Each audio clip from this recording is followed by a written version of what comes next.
Voiture électrique versus voiture diesel. Là, il y a un beau match. Eh bien, vous avez une équipe de journalistes plutôt orientée voiture électrique, il faut bien le dire, mais qui a eu l'honnêteté d'essayer de faire le match sur 2500 km. En fait, ils ont pris une Tesla et ils ont voulu voir si c'était intéressant de faire 2500 km en voiture électrique vs les faire en voiture diesel. Eh bien, leur commentaire est sans appel. Le diesel domine encore. Bonjour et bienvenue dans cette nouvelle vidéo de DME en direct. Comme toujours, si vous n'êtes pas abonné, eh ben, je vous suggère de le faire et de cliquer sur la cloche pour être prévenu lorsque je sors une nouvelle vidéo. Et je rappelle à tous jusqu'à la fin de la semaine, envoyez-moi vos idées pour des slogans. Pour ça, vous m'envoyez un mail, ne le mettez pas dans les commentaires, envoyez-moi un mail avec vos idées pour des slogans sur mon merchandising, vous savez, sur les mugs, sur les polos. Et le slogan qui aura obtenu enfin que je choisirai, on va dire, le slogan que je choisirai, eh bien, si vous l'avez trouvé, je vous enverrai gratuitement un mug. Voilà, c'est pour renouveler un peu mon merchandising. Donc, n'hésitez pas à m'envoyer des idées de slogans. Donc, pardon, on va revenir, je ne sais pas ce qui est arrivé à ma voix. On va revenir à ce combat entre voiture diesel et voiture électrique. Et je remercie Marie de la chaîne Mams TV qui m'a envoyé l'article qui me permet de faire cette vidéo. Donc, vous avez une équipe de journalistes qui a voulu faire le test de la voiture électrique. C'est assez rigolo parce que à chaque fois, vous avez des équipes de journalistes qui sont souvent pro voiture électrique, qui font le test. Eh ben, à la sortie, ils vous disent à chaque fois, finalement, le diesel, c'est vachement bien. Vous savez, j'avais fait une vidéo, je crois que j'avais appelé Voyage en enfer ou un truc comme ça, où des journalistes étaient partis de Paris, étaient allés dans les stations de ski des Alpes en voiture électrique et étaient revenus. Et tout le trajet aller-retour avait été juste un véritable enfer entre les bornes qui marchaient pas, entre le fait qu'il faisait froid, donc la voiture électrique se déchargeait vachement plus vite, entre les divers recharges à des prix astronomiques. En fait, ça leur avait coûté finalement plus cher d'utiliser la voiture électrique que d'utiliser la voiture diesel. Et en plus, plus d'une fois, ils avaient serré les fesses pour espérer trouver une borne avant de tomber en panne et de devoir appeler une dépanneuse. Oui, parce que quand vous êtes en panne avec une voiture électrique, vous prenez pas juste votre bidon d'essence pour aller à la prochaine station de service. Vous êtes foutu, vous êtes obligé d'appeler la dépanneuse. Bref, ça, c'était un premier test qui avait été fait. Et là, il y a eu un deuxième test qui a été fait sur 2500 km. Des gens qui sont partis de Berlin et qui sont allés jusqu'à l'Espagne et qui ont voulu voir, voilà, est-ce que objectivement, la voiture électrique, c'est mieux que la voiture diesel? Et vous allez voir, le résultat est vraiment, alors, sans appel, j'exagère peut-être, mais voilà, pour eux, c'est évident, le diesel domine. Il y a pas de doute dans leur esprit.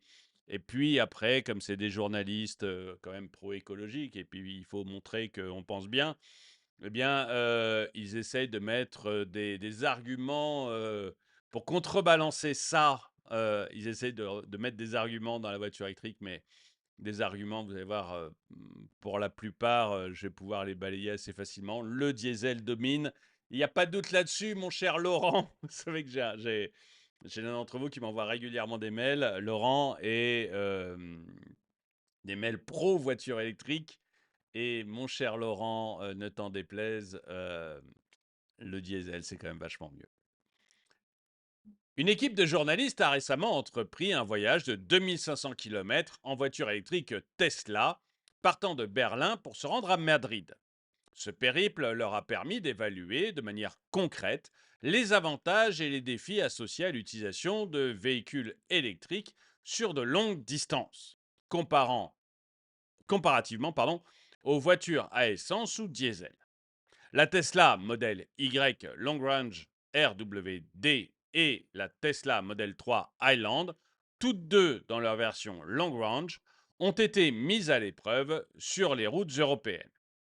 Les arrêts fréquents aux bornes de recharge, espacés de 2 à 300 km, ont servi non seulement à recharger les batteries, mais aussi à prendre une pause nécessaire pour le bien-être des conducteurs. Alors, moi, je veux bien qu'on me dise Et c'est là qu'on voit qu'ils sont un tout petit peu orientés quand même, parce que je veux bien qu'on me dise qu'il faut s'arrêter toutes les 200 ou 300 km pour le bien-être des conducteurs, mais moi, il m'est arrivé de faire des sacrées longues distances, notamment quand j'habitais aux États-Unis, où je peux vous dire que 12 heures de voiture, c'est assez fréquent. Enfin, c'est assez fréquent.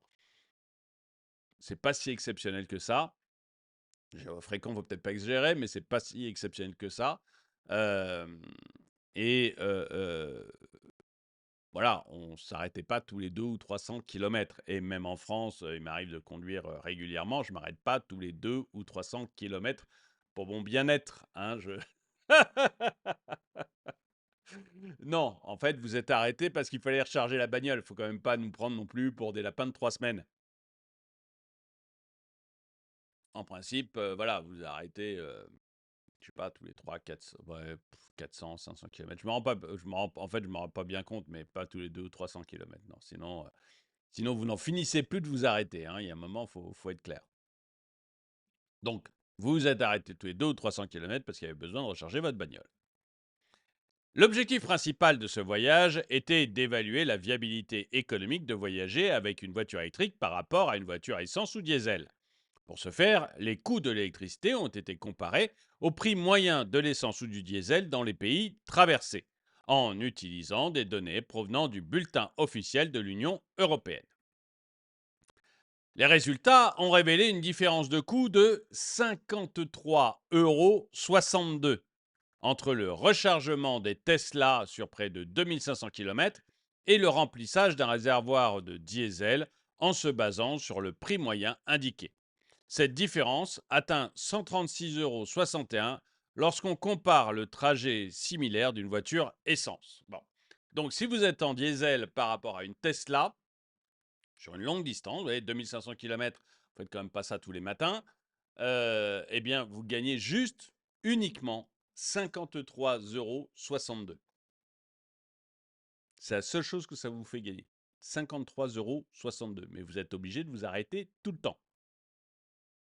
Vous êtes obligé de modifier votre itinéraire également pour tomber sur les bonnes bornes de recharge. En retour, alors, peut-être qu'essence, on modifie son itinéraire, mais à moins d'être de mauvaise foi, Laurent, tu m'avoueras qu'il y a quand même plus de stations pour recharger en essence que de stations pour recharger en électricité. Donc voilà. Ces chiffres soulignent que, en termes de rapport temps-argent, les véhicules diesel restent une option plus rentable pour les longs trajets sur route. Et là, voilà, je vais répéter cette phrase qui est dite par des journalistes qui ont testé le truc et qui sont pro voiture électrique. Ces chiffres soulignent que, en termes de rapport temps-argent, les véhicules diesel restent une option plus rentable pour les longs trajets sur route. Et si vous avez un doute, vous cliquez sur le lien qui est dans la description, vous tombez sur l'article original et vous verrez bien ce que je vous ai dit. Ils sont convaincus que le diesel remporte la partie, il n'y a pas de problème. Parce qu'en fait, certes, vous avez économisé 53 €, mais ça fait perdre tellement de temps de vous arrêter tous les 200 ou 300 km, de devoir faire des détours pour aller retrouver une borne de recharge rapide. En plus, là, on est sur la recharge rapide, donc si vous êtes sur de la recharge lente, je vous explique même pas le temps que vous perdez, que et d'ailleurs, ils mettent des points positifs. Ils disent non, mais parfois, la recharge est tellement rapide qu'on a à peine le temps de s'étirer. Ouais. Donc, c'est vous dire que voilà, ils essayent. Vous voyez dans l'article qu'ils essayent de vendre leur machine là, mais que bon, ils sont quand même obligés de forcer que ça passe pas. En outre, bien que les coûts initiaux des véhicules électriques puissent être plus élevés, il convient de noter que les coûts d'entretien à long terme sont souvent inférieurs à ceux des véhicules à combustion interne. Cette considération est cruciale pour ceux qui envisagent un investissement à long terme. Alors, dans l'article, comme ils avaient déjà dit que bah voilà, le coût de temps passé par rapport au prix, l'électrique, c'est minable. Donc, il fallait trouver absolument de bonnes raisons quand même d'acheter électrique parce qu'il ne faut pas. Voilà, on reste dans la bien-pensance. Alors, leur bonne raison d'acheter de l'électrique, c'est que les coûts d'entretien à long terme sont souvent inférieurs à ceux des véhicules à combustion interne. Alors, je ne sais pas ce que veut dire souvent, mais je vous ai mis des vidéos sur le sujet. On voit, alors, si on est sur l'entretien classique, habituel, c'est vrai. Mais dès qu'il vous arrive un pépin avec une voiture électrique, un pépin, c'est un petit accident, un petit accrochage ou un problème lié à l'électronique, etc. Dès qu'il vous arrive un pépin avec une voiture électrique, à ce moment-là, vous avez une facture gigantesque, mais tellement gigantesque que vous avez des assureurs qui ne s'embêtent même plus, j'ai fait des vidéos là-dessus, qui ne s'embêtent même plus et qu'ils envoient directement à la casse. Les factures sont tellement gigantesques que les assureurs ne s'embêtent plus, ils ne payent même pas la réparation, ils disent allez, épave, pour des trucs bénins. Il y a une vidéo, j'ai pas eu le temps de la faire, c'était la voiture avait juste une aile enfoncée. C'est rien. Mais en fait, c'est tellement long de recevoir les pièces de rechange, c'est tellement compliqué de trouver un mécano. Et finalement, au bout du compte, la facture est tellement élevée que l'assureur s'est pas embêté, à la casse. Et vous, en fait, quand ils disent souvent les coûts sont moins élevés, c'est pas. Voilà, oui, techniquement, oui, si vous arrive rien. Oui, si vous arrive rien, mais dès qu'il vous arrive un tout petit pépin, les coûts vont monter à des prix hallucinants. Mais hallucinants.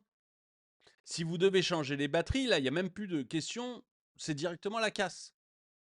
Parce qu'on a fait des vidéos, notamment sur BMW, où le propriétaire a voulu faire changer sa batterie, et il s'est aperçu que ça coûtait moins cher d'acheter une BMW neuve. Donc voilà, vous avez l'entretien courant, s'il ne se passe rien, c'est moins cher sur une électrique, c'est ce qu'on vous vend tout le temps. S'il vous arrive quoi que ce soit, c'est moins cher, moins long, hein, parce que la durée aussi est un véritable problème actuellement sur les voitures électriques. Moins cher, moins long de passer par du diesel. En conclusion, bien que les voitures diesel continuent de dominer en termes de rentabilité sur de longues distances, les avantages à long terme des véhicules électriques en termes d'entretien et de durabilité ne doivent pas être négligés. Moi, je les néglige. Une petite chose qu'ils ont oublié de dire dans leur article, alors là, c'est mon article à moi, hein, enfin, c'est celui d'Anaïs, mais qui est la modératrice, hein, vous savez. Euh, c'est pris par rapport à ce qu'ils écrivent, hein. On essaye toujours d'être le plus honnête possible et de refaire passer les idées qui sont dans leurs articles. Et donc, ce qu'ils ont oublié d'indiquer, c'est que eh ben, j'ai oublié, à force de digresser comme ça, j'oublie ce que je veux dire, je peux pas, je peux pas. Non, mais oui, pardon, voilà. Ce qu'ils ont oublié de dire, c'est la revente. C'est-à-dire que c'est bien beau de dire que s'il ne se passe rien, si vous avez un véhicule qui a jamais de pépin, ça coûtera moins cher, l'entretien sur votre voiture électrique. Bon, mais la revente, on en a parlé, mais la voiture électrique, elle a déjà perdu, enfin, elle perd énormément de valeur. Je ne veux pas donner de pourcentage parce que je connais pas de tête, donc je vais dire une bêtise. Et puis que ça dépend en fonction des modèles. Mais elle a perdu énormément de valeur par rapport à l'équivalent en diesel. C'est-à-dire qu'il faut aussi penser, voilà, vous connaissez la fameuse pub de Volkswagen des années 90. Quand on achète une voiture, on devrait toujours penser à sa revente. Et là, votre voiture électrique, à sa revente, elle ne vaut plus rien. Je rappelle que c'était tellement une cata que Hertz a viré son patron. Hein, Hertz, le loueur de voitures, le patron était pro-électrique, il a acheté des centaines de milliers de Tesla, il était tout content de lui. Et devant la cata, notamment à la revente, cata au niveau des accidents, des coûts des réparations, cata au niveau des reventes. Et le patron s'est fait virer quoi, de Hertz Monde, hein.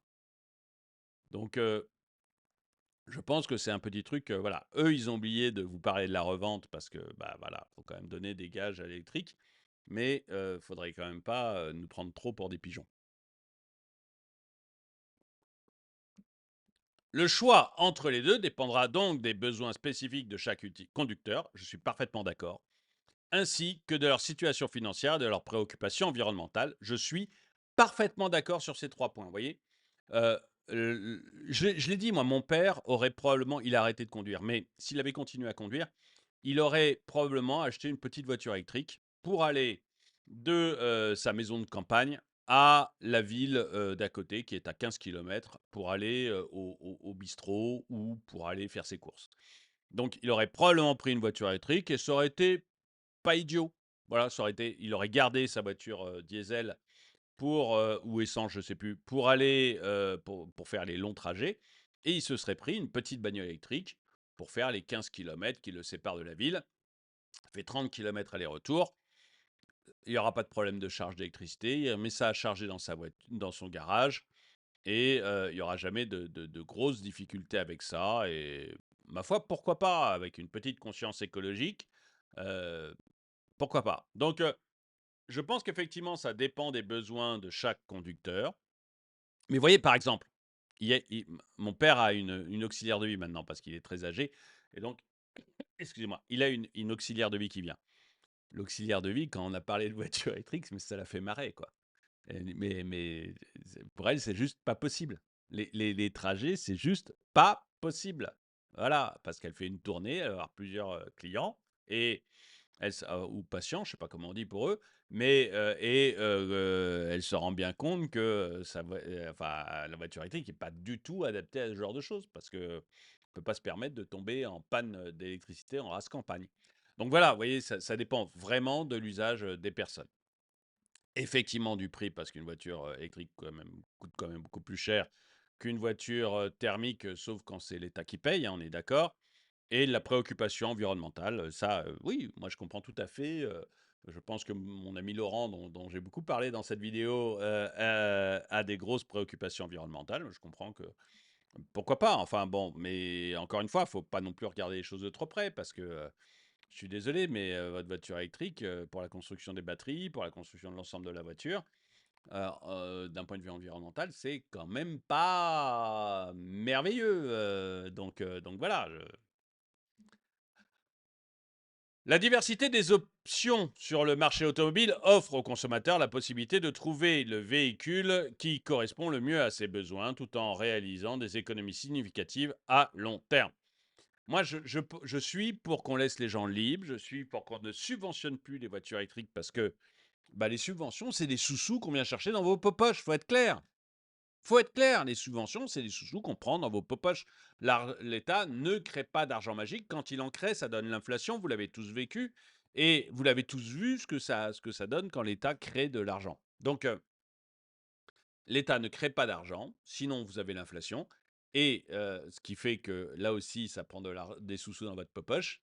Il crée de la dette. Et pour payer ses dettes, pour payer les intérêts de ses dettes, il prend des sous-sous dans votre poche. Donc, je suis pour qu'on arrête ces subventions stupides à la voiture électrique. Je suis pas pour qu'on arrête les voitures électriques. Il faut laisser les gens choisir et certaines personnes, comme mon père aurait pu le faire, auront une deuxième voiture en voiture électrique et certains, comme Laurent, je crois, auront une Tesla modèle 3, il me semble, pour faire leur trajet tous les jours. Mais laissons les gens choisir, laissons-les tranquilles et surtout, surtout, n'arrosons pas d'argent public que l'on vient prendre dans les poches de la population, n'arrosons pas d'argent public les voitures électriques et n'interdisons pas aux constructeurs de faire de la recherche sur le thermique et de l'électrique et après le consommateur, vous, moi, jugerons ce qu'ils préfèrent comme type de voiture en fonction de leur budget, en fonction de leur utilisation, en fonction de leurs préoccupations environnementales. Dites-moi si vous êtes d'accord avec moi là-dessus. En tout cas, n'oubliez pas d'envoyer des idées slogans sur mon mail, hein, contact@dromaeconomy.com. Et moi, je vous dis à très bientôt. Likez la vidéo, commentez-la. Et on se retrouve dans une prochaine vidéo.